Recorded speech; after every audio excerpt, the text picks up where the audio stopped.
இதனால் சமய கலாச்சார நிகழ்வுகளாக உங்களுக்கான மாணவர்களுக்கான கோலமிடுதல் மற்றும் மாலை கட்டுதல், தோரணம் கட்டுதல், பாவோதல் போன்ற பல்வேறு நிகழ்வுகள், அதாவது போட்டிகள் இங்கே நடாத்தப்பெற்றன. அந்த போட்டிகளிலே பங்கு பெற்றி வெற்றி பெற்ற மாணவர்களுக்கான பரிசுகளும் இங்கே வழங்கப்பட இருக்கின்றன. அந்த பரிசுகளை இலங்கையிலே ஒரு கேள்வி சொல்ல இலங்கையிலே 50 வருடங்களுக்கு முன்னமிருந்து இன்றளவில் இல்லாமல் போயிருந்த ஒரே ஒரு சரஸ்வதி கோயில் இருந்த இடம் இது. இலங்கையில் ஒரே ஒரு இடம் தான் சரஸ்வதி இருந்தது. எங்கே இருந்தது அக்கா தெரியுமா?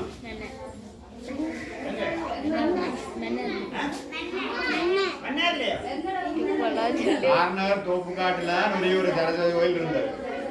இப்போதும் அந்த பால சரஸ்வதி நினைவு மண்டபம் ஒரு மண்டபத்தின கட்டணம் மட்டும் கிடக்கு.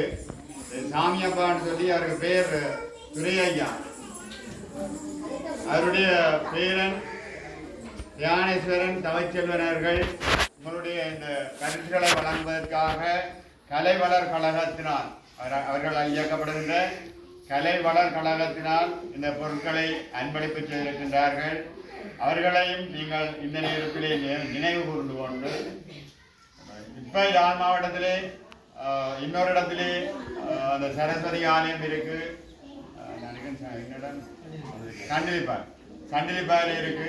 ஆனா இலங்கை என்று சொல்லி இலங்கை இந்தியா போன்ற இந்துக்கள் வசிக்கின்ற நாடுகளிலேயே முதலாவது சரஸ்வதி கோயில் என்று சொன்னால் எங்களுடைய சாமியப்பா திரேயா ஐயா என்ற சாமி சரஸ்வதி ஆலயம் தான். அதுக்கான ஆலயம் இப்போது இல்லாமல் போய்விட்டாலும் அவருடைய அந்த மண்டபம் இன்றும் அந்த பேரோட இருக்கு. நீங்கள் அதில் பூனா பார்க்குற அம்மன் கோயில் போகிற பாதையில பார்த்துக்கலாம். அந்த சரஸ்வதி கோயில் ஒன்று தான் இருந்தது. அவர்கள்தான் இந்த அன்பளிப்பை செய்திருக்கிறார்கள். அவர்களை நாங்கள் இந்த வேளையிலே நன்றியோடு வேண்டிக்கொண்டு, மற்றும் இந்த நிகழ்வுகளை நாங்கள் இங்கே நடாத்தியதனுடைய நோக்கம் எங்களுடைய சமயம் சார்ந்த பண்புகள் எங்களுடைய எதிர்கால சந்ததியினரிடையே, அதாவது உங்களிடையே குறைவடைந்து செல்கிறது. மாலை கட்டுதல், கோலம் போடுதல், பாவோதல், தேவாரம் பாடுதல், தோரணம் கட்டுதல் போன்ற பல்வேறு அந்த அருங்கலைகளும் உங்களிடமிருந்து விலகிச் செல்கின்றன. ஆனாலும் நான் உண்மையிலே ஆச்சரியப்பட்ட விஷயம் என்னென்று கேட்டால், ஒவ்வொரு பாடசாலைகளில் இப்போ பல வருடங்களாக கற்பித்துக் கொண்டிருக்கிறோம். அந்த ஈடுபாடு அங்கே இருக்கின்ற, அதாவது நாங்கள் வட்டுக்கோட்டை அல்லது கிளிநொச்சி வேற விஜயபுரம் எல்லாம் படிச்சிருக்கேன். அங்கே இருக்கிற பிள்ளைகள்ட்ட இருக்கிற ஈடுபாட்டை விட உங்கள்கிட்ட அந்த ஈடுபாடு கூட இருந்ததை கண்டிருக்கிறேன். அதனால் மகிழ்ச்சி அடைகிறேன், உங்களை பாராட்டுகிறேன். தொடர்ந்தும் இந்த பண்புகளை நீங்கள் மென்மேலும் வளர்த்து கொள்ள வேண்டும். அந்த பண்புகள் எத்தனையோ பேருடைய வாழ்க்கையிலே இந்த மாலை கட்டி அந்த சடத்தை விற்று தங்களுடைய சுயநோய பாயத்தை செலுத்துகின்ற பெண்கள் என்றும் இருக்கிறார்கள். எனக்கு தெரிந்து பட்டுக்கோட்டையில் ஒரு குடும்பத்தினுடைய தொழில் மாலை கட்டி கொடுத்தல்.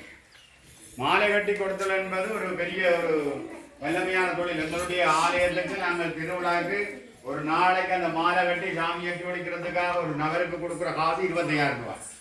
பாருங்க, அந்த அடிப்படை எங்கிருந்து வந்திருக்கு. அந்த மாலை கட்டுதல் அடிப்படை கற்கும் போது நீங்கள் இந்த போட்டிகளில் பங்கு வச்சு அதை பழகி அதனூடாக வந்தது. உண்மையிலே அது ஒரு பெரிய ஒரு பிற்காலத்துக்கான நல்ல தொழில்.